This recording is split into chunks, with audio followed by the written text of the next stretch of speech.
சகோதர சகோதரிகளே, மோதியின் உத்தரவாதம் முழு நாட்டிற்கும் முன் எப்போதும் இல்லாத நம்பிக்கையை 10 ஆண்டுகால வலுவான சாதனையை அடிப்படையாக கொண்டது. மேலும் நமது பாலாஷோர் ஒரு ஏவுகணை நகரம்.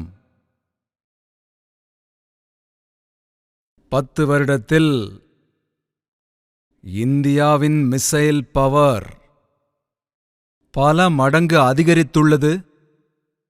இன்று நாம் பிரம்மோஸ் ஏவுகணைகளை வெளிநாடுகளுக்கு ஏற்றுமதி செய்கின்றோம். நம்முடைய சந்திரயான் எங்கே சென்றடைந்துள்ளது என்றால், யாராலும் தொட முடியாத இலக்கை அடைந்துவிட்டது. நாங்கள் G20-இன் உலகளாவிய உச்சிமாநாட்டை வெற்றிகரமாக நடத்தினோம். நாங்கள் கொரோனா போன்ற கடந்த 100 ஆண்டுகளில் நடந்திராத மிகப்பெரிய பேரழிவை எதிர்கொண்டோம்.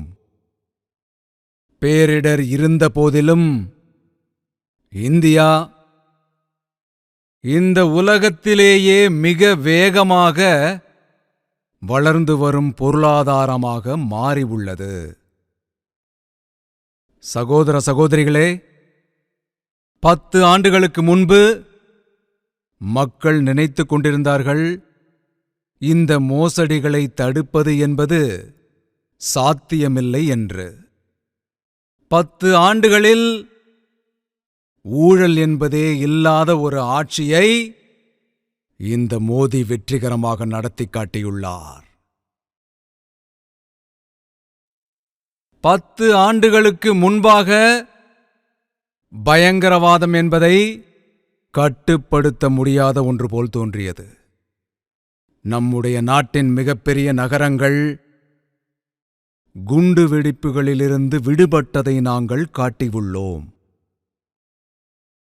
அமைதி உருவாகிவிடும் என்று நம்முடைய ஜம்மு காஷ்மீரில் அமைதி நிலவும் என்று நாங்கள் 370 என்னும் சுவற்றை உடைத்து எறிந்தோம். இன்று அங்கு ஜனநாயகமானது அங்கு கொண்டாடப்பட்டு வருகின்றது. வாக்குப்பதிவில் சாதனை நடைபெற்று வருகின்றது. கோடிக்கணக்கான ராம பக்தர்கள் ராம் காஜில் ஒன்றிணைந்தனர். கரசேவகர்கள் அயோத்தியாவில் கோவில் கட்டும் நம்பிக்கையை கைவிட்டுவிட்டனர். இன்றோடு 500 வருட காத்திருப்பு என்பது முடிந்துவிட்டது. நம்முடைய ராம்லல்லா கூடாரத்தை விட்டு வெளியே வந்துவிட்டார். வெளியே வந்து மிகப்பெரிய கோவிலில் குடியேறினார். சொல்லுங்கள், ஜெய் ஸ்ரீராம், ஜெய் ஸ்ரீராம்.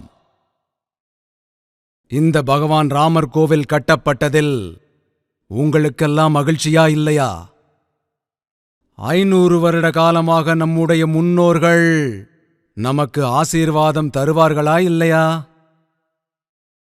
தோழர்களே, நேரப் பற்றாக்குறையின் காரணமாக நான் இதுவரை உங்களிடம் கூறியது எல்லாம் அவையெல்லாம் ட்ரெய்லர் மட்டுமே, ட்ரெய்லர்.